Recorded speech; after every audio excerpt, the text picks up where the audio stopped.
Oi, meninos! Para os que amam estomatologia e para os que não amam também, vamos juntos agora em mais uma monitoria para ajudar nos estudos de vocês do lado daí.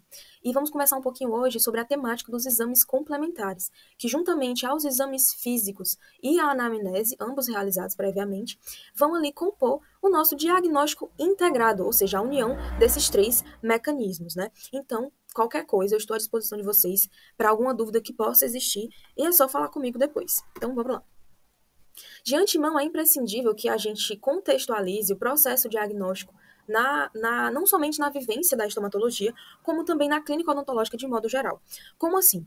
O nosso processo diagnóstico, ele se ampara não somente em um fator ou em dois, mas em três pilares, que juntos eles vão ali contribuir para que a gente possa chegar a um diagnóstico mais preciso. O primeiro pilar, seria a anamnese minuciosa que nós realizamos com o paciente em primeiro contato com ele, ou seja, de início, através daquela conversa, daquelas perguntas, nós conseguimos ter uma cosmovisão daquele paciente de modo integrado. Atrelado a isso, também realizamos os famosos exames físicos, né, que vocês já conhecem tão bem e que serão detalhados mais um pouquinho à frente. Acontece que, por mais que a clínica seja soberana e que muitas vezes o diagnóstico consiga ser fechado, sem a necessidade de nenhum complemento, né? Às vezes, o cirurgião dentista, o estomatologista, ele pode lançar mão da solicitação de exames complementares para se chegar a esse diagnóstico. Então, como o próprio nome já diz, são exames que vão complementar a nossa suspeita perante aquele paciente. Muitas vezes não é nem suspeita, às vezes é um preparo pré-cirúrgico, né? A gente quer conhecer as condições sistêmicas daquele paciente para a condução do seu plano de tratamento. Então, por mais que às vezes nós consigamos, né, chegar a um diagnóstico apenas pelo clínico, muitas vezes também nós podemos lançar mão dos nossos exames complementares para ali contribuir de modo mais preciso. E o grupo desses exames, né, incluem os do tipo hematológicos, ou seja, que vão ali analisar a via sanguínea do paciente, os imaginológicos, os do tipo sorológicos, os microbiológicos e os bioquímicos. Essa monitoria ela vai dar enfoque aos que vocês terão mais contato, tanto durante a clínica, como também aqueles que serão mais abordados nas provas teóricas de vocês.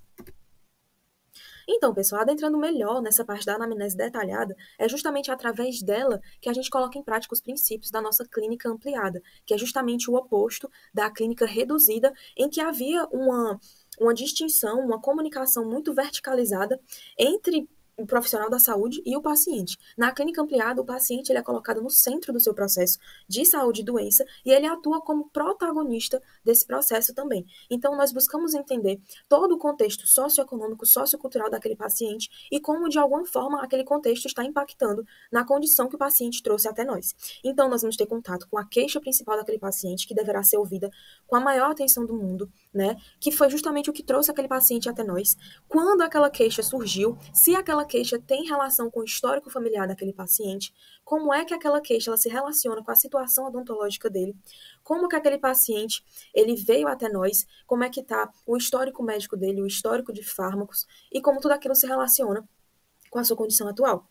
E partindo, né, para a próxima etapa, que são os exames clínicos, né, que é um conjunto de mecanismos que nós utilizamos para conhecer fisicamente nosso paciente. Então, inicialmente, nós realizamos a inspeção visual, que é através como se fosse um escaneamento, entre aspas, daquele paciente por completo, né? Então, essa inspeção visual ela pode ser direta ou pode ser indireta, com o auxílio do espelho clínico, né? A palpação, ou seja, o ato de palpar tanto a região de face como de cabeça de crânio, né? De pescoço e de músculos locais, como o masseter ou o esternocleidomastoide, em busca de alterações palpáveis, né? Em tecidos moles e duros. Ou seja, em consistência, em tamanho, em aumento de volume ou não, através da olfação também, né? Ou seja, colocando em prática o nosso sentido olfativo em busca de algum odor que possa estar denunciando algum problema na cavidade oral daquele paciente. E, por fim, a auscultação, ou seja, a busca por ruídos, sons que aquele paciente está nos relatando, que está nos denunciando. Como, por exemplo, numa DTM, em uma condição de DTM, a gente pode, e muitas vezes, conseguir escutar o estalido da articulação. Atrelado a esses quatro instrumentos clínicos, nós também podemos lançar mão das manobras semiotécnicas para colher cada vez mais sinais. E essas manobras semiotécnicas, elas incluem, por exemplo, a punção aspirativa, ou seja, a gente vai se utilizar de uma agulha fina para aspirar o conteúdo de uma lesão em que há suspeita, por exemplo, de uma lesão de caráter cístico, uma lesão de natureza tumoral. Então, através dessa punção, através do reconhecimento do conteúdo daquela lesão, ela já nos aproxima mais do diagnóstico em que há uma suspeita, né? A percussão, ou seja, o ato de pegar o cabo, a ponta do cabo de instrumentais, como por exemplo o espelho clínico, em busca ali de alterações periodontais ou pulpares naquele dente.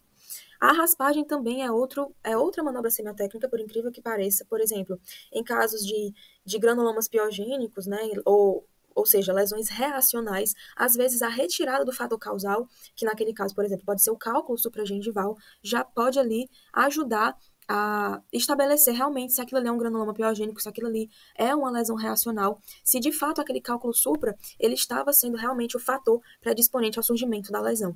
A vitropressão, que nada mais é do que o ato de pressionar uma lamínula de vidro contra lesões em que há uma suspeita de malformações vasculares, ou seja, quando eu estou suspeitando que aquela lesão ela tem um envolvimento, né, de alterações vasculares ali, eu posso pressionar uma lamínula de vidro, que é um movimento que a gente chama, né, que ele vai nos dar uma diascopia positiva ou negativa. O teste de vitalidade também ele pode ser, um importante aliado, né? Porque, por exemplo, em casos de cisto periapical, o dente ele já se encontra em necrose pulpar. Então, a gente realizando o teste de vitalidade pode nos ajudar ali já a nos aproximar da suspeita diagnóstica, né? Já que o dente não vai ter uma resposta ao teste de vitalidade, vai ter uma resposta negativa.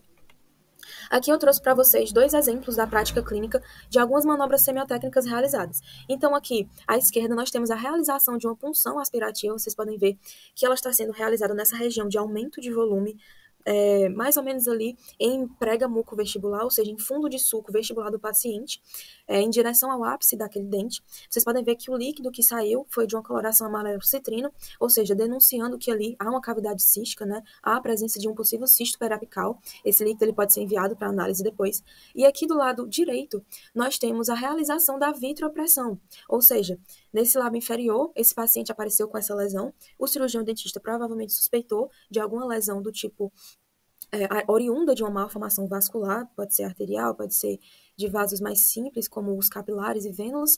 Então, ele está ali realizando a pressão daquela lesão. E se tiver uma isquemia local, a gente está diante de uma diascopia positiva, ou seja, praticamente, entre aspas, um sinal patognomônico de que realmente é uma malformação vascular, porque a gente conseguiu realizar uma isquemia local, como se fosse um esmagamento, entre aspas, dos inúmeros vasos que estão ali alterados naquela lesão. Diascopia negativa seria no caso de realizarmos a pressão e mesmo assim não acontecer uma isquemia. Outro importante aliado na tomada, na chegada diagnósticas, são ali os nossos exames hematológicos, ou seja, a realização da análise obtida pelo material sanguíneo para a visualização ali do panorama sistêmico e como este se conecta com o tratamento que será realizado. Então, os exames hematológicos eles vão se utilizar, né, do componente sanguíneo do paciente, de uma amostra desse sangue, e ele vai avaliar os componentes celulares sanguíneos, ou seja, os elementos figurados. Então, a gente vai ter a análise das hemácias, dos leucócitos e das plaquetas. Iniciando, então, pela análise das hemácias, da hemoglobina e dos hematócritos, né? Eles vão sempre ser analisados em conjunto, ou seja, eles, quando reduzidos, vão indicar ali a presença de uma anemia, ou ao contrário, quando eles estiverem aumentados, a gente estará diante de uma policitemia, certo? O próximo componente que vai aparecer no nosso exame de sangue é justamente o nosso VCM, ou seja, a análise do nosso volume corpuscular médio. Como assim? O tamanho da nossa hemácia. Então, nós podemos estar diante de uma hemácia que ela está normocítica, né? Ela pode estar macrocítica, ou seja, um tamanho acima do normal, ou microcítica com seu tamanho reduzido. Alguns exemplos de VCM alterado, ou seja, uma anemia do tipo macrocítica, é justamente a anemia da vitamina B12 ou da vitamina B9, né, o ácido fólico, muito ali característico atrelado às nossas gestantes. Então, para ajudar vocês a fixarem, lembrem que uma hemácia macro, ou seja, ela está maior, lembrem do barrigão das gestantes, lembrem de uma anemia do tipo da deficiência da vitamina B9 do ácido fólico, certo? A microcítica, a gente tem como principal exemplo a anemia ferropriva mesmo, com a deficiência de ferro. O RDW ele vai avaliar a diferença de tamanho entre as hemácias, ou seja, se aquele paciente ele tem um panorama sanguíneo em que há hemácias muito pequenas ou hemácias muito grandes, misturadas entre si com hemácias normocíticas também, então ali já nos levanta a suspeita de alguma coisa que possa estar acontecendo. O CHCM e o HCM, eles dizem respeito à concentração de hemoglobina. Vocês sabem muito bem que a hemoglobina ela dá a coloração avermelhada à nossa hemácia, né? Então, se a gente tem um CHCM e um HCM que eles estão alterados, a gente pode ali deduzir através deles a coloração daquela hemácia, se ela está hipercrômica ou hipocrômica. Passando agora para as nossas células de defesa, né, os nossos leucócitos, que são ali produzidos pela nossa medula óssea, eles passam um tempo, eles são temporários, né, na corrente sanguínea. Então, quando esses leucócitos eles estão em aumento, a gente levanta ali as suspeitas para algum tipo de infecção acontecendo e a gente vai ter ali no exame de sangue uma leucocitose, ou seja, um aumento da produção desses leucócitos. Pelo contrário, nós vamos ter uma leucopenia, que é justamente a redução dessas células, né? Então, os leucócitos, basicamente, eles são a grande família das nossas células do nosso sistema imune. São os responsáveis por combater infecções dos diversos tipos. Os neutrófilos, eles serão ali a nossa primeira e mais importante células de defesa, né? Das nossas defesas inatas, ou seja, defesas inespecíficas. A gente já nasce, entre aspas, com essas células. Elas não apresentam memória, ou seja, elas são ali recrutadas no momento em que está tendo aquela infecção. Os neutrófilos, quando a gente está tendo um tipo de infecção inicial, a medula óssea ela está produzindo a todo momento células imaturas, ou seja, células que não tiveram tempo de se diferenciar ainda, então elas são lançadas na corrente sanguínea no momento em que aquela infecção está na fase inicial. Ou seja, a gente tem a presença na corrente sanguínea dos chamados bastonetes ou bastões, que são nossos neutrófilos imaturos e que eles vão ali representar a nossa fase inicial da infecção. Quando esses neutrófilos eles vão se diferenciando, eles vão levar o nome de segmentados, ou seja, estamos diante da fase final daquela infecção. Os linfócitos, por sua vez, são as principais células funcionais do sistema imune, no sentido da atuação na defesa do organismo. Estas células, então, elas serão capazes de reconhecer moléculas estranhas em agentes infecciosos e ali combatê-las por resposta humoral, ou seja, pela produção de anticorpos, e citotóxica mediada por células, ou seja, células T. Do que tu tá falando, Bia? Vocês sabem que os linfócitos, eles se diferenciam em linfócitos do tipo B e linfócitos do tipo T. Os linfócitos do tipo B, eles são nossas células de memória, ou seja, eles serão os responsáveis por gravar aquela infecção e lembrar dela depois, caso o organismo esteja passando de novo pelo mesmo processo. Então, eles vão ter essa memória humoral através dos nossos anticorpos. Os linfócitos T, né, que são os efetores, eles vão ali participar na defesa ali através das citotoxinas, né, mediadas por células. Beleza? Em relação aos linfócitos do tipo B, eles vão se diferenciar posteriormente em plasmócitos, que são os precursores dos nossos anticorpos, certo, pessoal?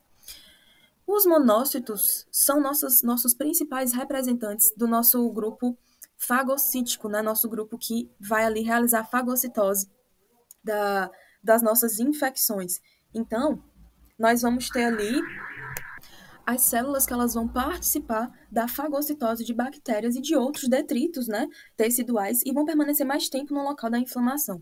Se a gente tem células que permanecem por tempos longos em local de inflamação, estamos nos referindo a um processo crônico, ou seja, além deles serem os principais representantes da classe dos fagócitos, eles também são os principais representantes do processo inflamatório crônico. Os monócitos, né, são células precursoras do sistema mononuclear fagocitário, na verdade, e da medula óssea. Estas células passam para o sangue por alguns dias e quando eles saem desses capilares e dessas vênulas, eles vão penetrar em órgãos ou tecidos, nos quais eles irão se diferenciar em macrófagos, ou seja, monócitos, corrente sanguínea. Saiu da corrente sanguínea, nós temos ali a diferenciação em macrófagos, certo, pessoal? Os eosinófilos, por sua vez, são células que compõem ali o grupo dos granulócitos, ou seja, os leucócitos que eles vão conter grânulos dentro do seu citoplasma. Os granulócitos, né, eles são constituídos tanto pelos neutrófilos como pelos eosinófilos e pelos basófilos também. Eles são um componente, né, do sistema imunitário inato, ou seja, também são células que não possuem memória, não produzem anticorpos, e a pessoa, entre aspas, já nasce com ela. Eles têm uma ampla gama de funções, né, entre elas a defesa contra as infecções parasitárias, ou seja, eles vão ali liberar proteínas básicas maiores, a PBM, que são extremamente tóxicas aos parasitas, né. Além disso, eles também atuam na defesa contra as infecções bacterianas e eles vão modular reações de hipersensibilidade, justamente porque eles conseguem tanto degradar ou desativar os mediadores liberados pelos mastócitos, né, como, por exemplo, os grânulos de histamina. E aí eles causam como se fosse uma atenuação daquele processo alérgico. Gente, vale ressaltar também que os linfócitos eles vão estar extremamente ativos quando a gente tem uma infecção viral ou quando a gente tem uma neoplasia em andamento, e eles vão ser também a principal célula, a principal classe de células que serão ali atacadas pela infecção do HIV, né, pelo vírus da imunodeficiência humana, mais especificamente o linfócito TCD4. Beleza? Também em relação aos nossos macrófagos, né? Como eu falei para vocês, eles vão estar presentes principalmente em infecções crônicas, e um dos exemplos mais clássicos é a tuberculose, certo? Eles vão ser bastante ativados em infecções virais e bacterianas.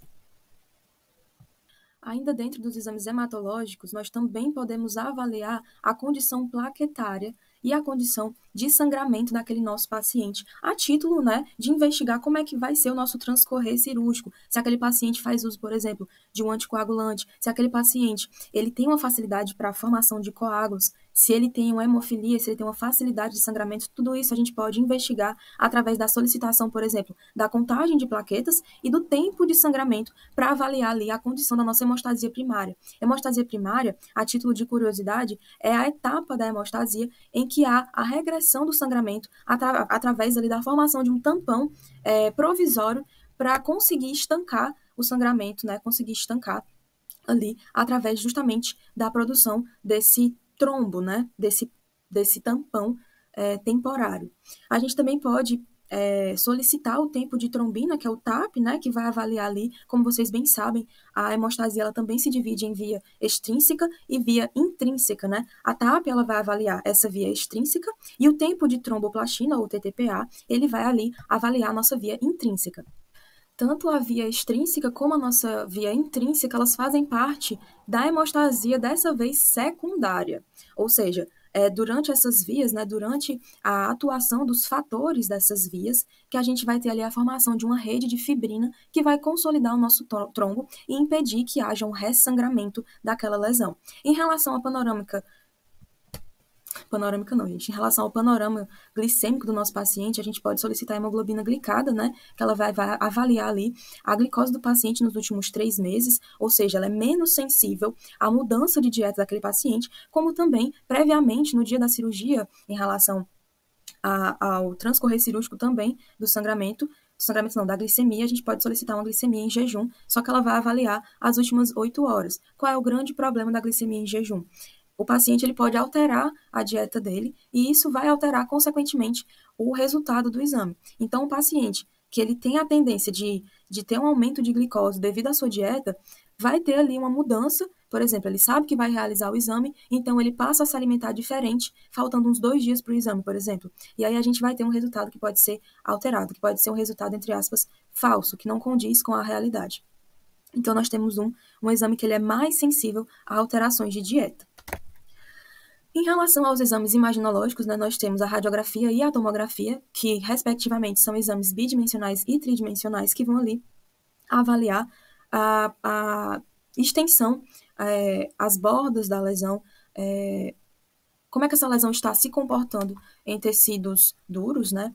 Então, ela vai avaliar a extensão, o tanto que aquela lesão está invadindo os tecidos. Em relação à nossa prática, em relação à nossa realidade pública, né, o mais acessível ainda é a radiografia, porque a tomografia exige a instalação de aparelhos que são caríssimos, né? Então, o que ainda é mais viável dentro do sistema público de saúde é a radiografia, sendo que ela não é tão precisa porque ela só fornece a visão bidimensional, né? A gente consegue ver através dela as bordas daquela lesão, se há a presença de um halo circunscrito, se aquela lesão ela é difusa, se ela apresenta aspectos condizentes a algumas lesões, a gente consegue observar isso numa radiografia. Mas na tomografia a gente vai ter uma análise mais aprofundada daquela lesão em relação a tamanho, a volume, a altura, enfim. Os exames sorológicos, por sua vez, eles vão ali através da separação do sangue do paciente e do soro contido, ou seja, eles vão separar as células sanguíneas do soro, vão conseguir ali analisar a presença tanto de antígenos associados a diversos patógenos, como os anticorpos que foram produzidos para combater esses antígenos. Quando a gente recebe um exame sorológico, a gente vai prestar bastante atenção nos anticorpos IgG e nos anticorpos do tipo IgM. Ou seja, quando o nosso IgM vier positivo, significa que a gente está tendo um contato atual com aquela infecção. Ou seja, o paciente ele acabou de ser infectado. Em relação ao IgG, é como se fosse um anticorpo relacionado à memória, né? Todos os anticorpos são relacionados à memória, mas é como se ele der positivo, significa que o paciente ele já teve previamente uma infecção daquele tipo. Não significa que ele não possa ter atualmente. É tanto que a gente pode ter IgG e IgM positivo simultaneamente, só o IgG positivo, o IgM não positivo, IgM negativo, IgG positivo, enfim, são diversos os cenários.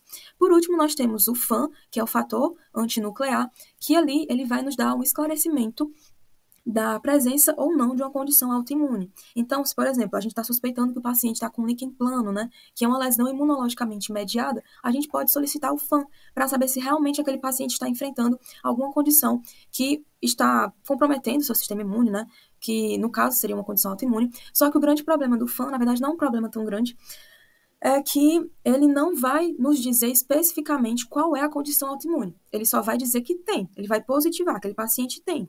Mas qual é o tipo, ele não vai nos fornecer. A gente teria que lançar mão de outro tipo de exame. A biópsia, né, como vocês já conhecem muito bem, vai ser ali a remoção total ou parcial da alteração daquela normalidade, daquele tecido, né? Dependendo do tipo de lesão, se for uma lesão bem circunscrita, pequenininha, a gente consegue fazer uma biópsia excisional. E se for uma lesão com suspeita de malignidade, lesões em localidades mais complicadas, lesões em que não há cicatrização por pelo menos 10 dias, a gente consegue fazer ali uma biópsia do tipo incisional para a gente avaliar os aspectos histopatológicos daquela lesão. Então, lesões em borda lateral de língua, né, suspeitas de neoplasias malignas, como, por exemplo, uma leucoplasia, uma eritroleucoplasia, a gente vai realizar ali uma biópsia incisional para ter noção do que está acontecendo. É importante lembrar que a biópsia incisional ela tem que abranger tanto o tecido subjacente normal, ou entre aspas, sadio, como também o tecido que está ali alterado, né? Outros exames que não foram abordados nessa monitoria, mas que ainda assim podem ser solicitados pelo cirurgião dentista, inclui a ultrassonografia, sim, o ultrassom, aquele que trabalha em cima da emissão de ondas sonoras em hertz, que vão ser refletidas e através dessa reflexão vão gerar imagens. Inclusive, na última clínica de estômago de vocês que teve à noite, uma paciente chegou com áreas de necrose em região de lábio inferior, possivelmente decorrentes de complicações atreladas ao preenchimento labial. E aí o professor solicitou uma ultrassonografia para ver a situação dos vasos sanguíneos daquela paciente na região. Ou seja, através da ultrassonografia, a gente pode estudar as glândulas salivares, a condição de vasos sanguíneos, músculos locais, como os da mastigação, a região de articulação temporomandibular e, através dele, também realizar um estudo guiado na harmonização orofacial. A cialografia é outro tipo de exame que nos permite a visualização dos canais das glândulas salivares, ou seja, o ducto, através da injeção de uma substância de contraste. Ou seja, a gente consegue visualizar o ducto perfeitamente por conta da diferença de cor entre as demais estruturas e o ducto que está preenchido por aquela substância. Então, a gente consegue ver se está tendo, por exemplo, algum tipo de obstrução daquele ducto. A cintilografia é só lembrar do paciente, entre aspas, cintilante de radiação. Como assim, Bia, cintilante? É porque é injetada uma substância radioativa naquele paciente que vai ser absorvida por estruturas que estão ali com alto potencial de replicação. Ou seja, quando a gente quer estudar, por exemplo, neoplasias malignas e metástases relacionadas a elas, esse paciente ele vai ter um acúmulo dessa substância radioativa justamente nos locais em que a gente está tendo um alto poder replicativo tão característico do processo neoplásico, né? E aqui eu deixei uma questãozinha para vocês realizarem em casa. Eu não vou debater essa questão com vocês agora, porque senão a monitoria vai ficar muito extensa, mas é basicamente assim que vai ser cobrado na prova teórica de vocês, uma análise do hemograma completo da paciente, de um paciente, e perguntando dos fatores, né, dos itens que são abordados dentro desse exame e o que cada um representa, que é justamente o que a gente tem nessa questão. É isso, pessoal. Estas foram as referências utilizadas. Bons estudos e até a próxima!